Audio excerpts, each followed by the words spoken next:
I think the fact that we default to straight characters is indicative of the current state of relationship arcs. That being that no one really thinks about what characters work together. I have seen so many goddamn character arcs where they just take the main girl and the main boy, and without any thought into chemistry, they just make them go through all the stages of intimacy and then they kiss. Relationship arc done, says a cross-eyed Hollywood with a mangled Gygus of a relationship behind them. You are supposed to be writers, but most of you act like your 4-year-old daughters. Please don't slam characters into each other face first and expect it to work outside of your imagination. And if you think this is some kind of thinly veiled diversity push, let me clear that up. Fuck gay characters too. The reason you make all your characters bi is twofold. 1, to encourage you to stop going into stories with a pre-chosen final couple. Do not write your stupid fucking relationship arcs until you know exactly who your characters are and what they're going to become. Half of Hollywood is written with a main girl and guy to get together before the end without a single fucking personality trait written first, and that's so fucking stupid. And number 2, more options, which is pretty self-explanatory. Realistically, I mean, like, why not, right? Sexuality is a from birth thing. It doesn't have to have any effect on any character. Having all your characters be bi effectively changes nothing from the perspective of the audience. I'm not saying your world should loudly and proudly declare, everyone in our world is bisexual! I'm just saying that you, as a writer, should be considering all of your options.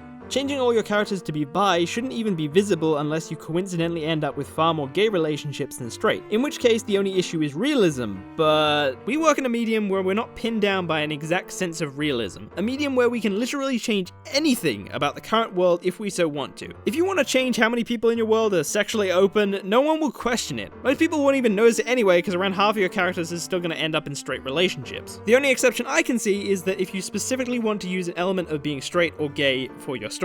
If it's just going to be a normal relationship arc though, then, you know, why not? Other than that, it literally changes nothing. Even if you have a whole bunch of gay jokes you want to tell and a lot of your comedy relies on homosexuality being a thing in your world, you can just run things like that until you spot a good potential relationship arc, and then you can just have that individual find out that they're actually bi. It is a thing that happens after all. Characterization and sexuality are totally separate things, and unless you make the choice to use sexuality in your characterization, there's no reason not to just maximize your options. By having your characters open to scissoring, glue sticking, or even just point is that if all characters are bi, it means that if you have 2 characters of the same gender that have some fantastic chemistry, you don't gate yourself off from that for no fucking reason. Both homosexuality and heterosexuality are kind of just weird, unnecessary barriers on storytelling that really only exist for realism. Probably the best example of the potential of making your characters bi is in The Legend of Korra. Now, this was a show that had to have all of the potential relationship arcs sorted out by the first season, because Nickelodeon didn't trust that the sequel to one of the most successful cartoons of all time wouldn't be popular. Look that one out. Anyway, season 1 ended with the most boring, bland-ass main girl, main boy relationship as ever, but as season 2 hit, the writers decided to break it up because the story had no relationship arc anymore. I mean, it's not like you needed one, but whatever. Problem is, because we already had one relationship with one main character and flirted but ultimately rejected a relationship with the other main character, we didn't have anyone from the main cast of 4 for the main character to get with.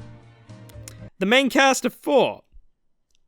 The main cast of... Oh, wait a second. Asami, the other girl in the group besides the main character, has fantastic fucking chemistry with Korra. Even as early as season 1, they have this element of, oh, I thought you were really prissy and upper class at first, but you're actually really fun, which was like really the only one element she shares with Bolin, but also Asami likes excitement and risk-taking, where Bolin is just kind of a coward. They already had so much in common. They have fun and excitement, and they also had the gender. Okay, so Korra was kind of weaker in its characters than the original series, but Asami was still so much better than the alternatives. But what they did have in common was part of the reason why in season 3, when the writers seemed to have worked out their end goal for the relationships, all the conversations between Korra and Asami just fucking worked in a way that the previous 2 never did. They bond over their ex in common, they joke around with each other, they show moments of honesty and integrity, like when Asami unprompted confesses that she kissed Mako.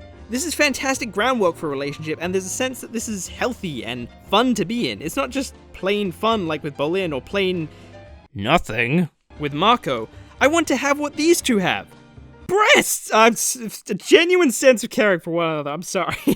But despite all this great stuff over the alternatives, nobody actually considered it until all the other options were pressured out. If Korra was guaranteed 4 seasons from the start, Korra Asami never would have happened, and we probably would have gotten the bland as Mako, and Korra. Now, if you're familiar with the reaction to Legend of Korra, these opinions might seem strange. Many people said this relationship, quote, came out of nowhere, and I actually kinda get that. Because while this relationship had great chemistry and worked at its core, it missed the steps of intimacy that make a developing relationship feel like a developing relationship. They didn't have longing stares, or have one see the other comedically naked, or get coffee, or something like that. Oh, if you can't tell, I'm heavily paraphrasing overly sarcastic productions. She put out this fantastic video on Romantic Subplots, which seriously shaped this video halfway through development. And she's fantastic, and like my favorite fucking critic right now, and go watch her. Okay, so the question is every stupid ass piece of Hollywood managed to do this obvious shit? The visualizing of growing feelings. Why didn't Korra? And this is where diversity comes in. This is conjecture, but if I were to guess, I think that they thought of Korra Asami as a plot twist. I think they tried to intentionally make the progressions in their relationship as subtle as possible because they thought the very nature of a lesbian couple would be a crazy surprise. And I mean, they'd be right, it was. But 3 years from now, when LGBT relationship arcs are normal, it won't be. I'm sure they must have known that, which leads me to think this wasn't a plot twist in the traditional sense. I think it was just in a social sense. I.e., they thought big of themselves for making a gay relationship, and it was such an important and momentous occasion for the gay community that they wanted to make it a surprise. Boom! Gay relationship! Look at what madmen we are! We actually went and did it! Of course, the official word on this is that they started alluding to it even though they thought they couldn't do it, and then towards the finale they decided to actually ask Nickelodeon about it. But like, this was 2014. Adventure Time was already doing gay-ass shirt sniffing in 2013, was happily showing intimate moments and displays of affection in 2011. And that's not a Cartoon Network being more progressive thing. There's a video confirming that they wouldn't even allow a gay relationship, but big dumbbell-sized hints and intimate moments were apparently fine. In Korra, all we got were hints that they were good friends. So, between Adventure Time's precedence and social justice's tendency to be a little bit, moral grandstandy, forgive me for being a little suspicious. I think that the push for diversity led to a designer sacrificing story for politics, and that's my issue with it. When I say make all your characters bi, I say it because all it effectively does is open and help you realize your best potential paths. It's a back-end writing trick that the audience won't even realize is there. I say all your characters should be bi to improve the story, and only to improve the story. Any other motive will lead to problems. When I say I like the Bumblebee ship over Black Sun, it's not because I fucking gay representation. I don't give a shit. I think it's better because their friendship had moments of intimacy, soul-bearing, and commonalities, and a relationship feels so much more natural with that as a bounce board. But if you let diversity go to your head or do shit like token gay characters, you could cut yourself off from a truly great relationship without even considering it. Lord Frieza, I really need to use the space Skype. Zarbon, what could possibly be so important that you need to interrupt me during my call? Well, I need to call my girlfriend. Well, I'll call you back.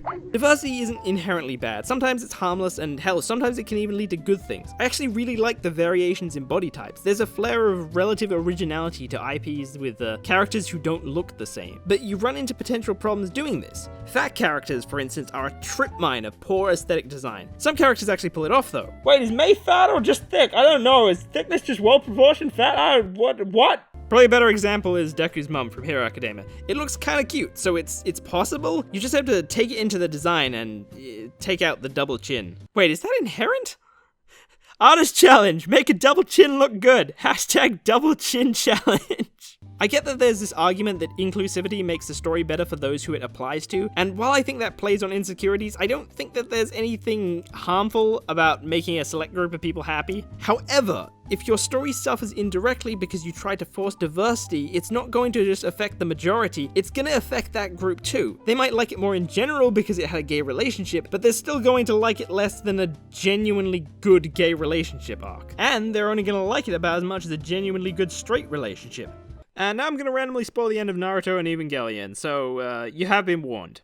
Give me more shit like Shinji and Kaoru and less like Naruto. Every time I saw Shinji blush at Kaoru, it felt fucking right. No shit he'd fall for Kaoru. He's the first person in the entirety of Evangelion to treat this poor kid like a human fucking being. No wonder the kid likes dick. His only other options were a robot so frigid her only pipes were probably water cooling, and the most abusive piece of shit fan favorite character to ever walk the earth. Then again, I guess Asuka and Shinji do count as a gay relationship, don't they? I mean, they must, considering she won't stop waving her fucking dick around.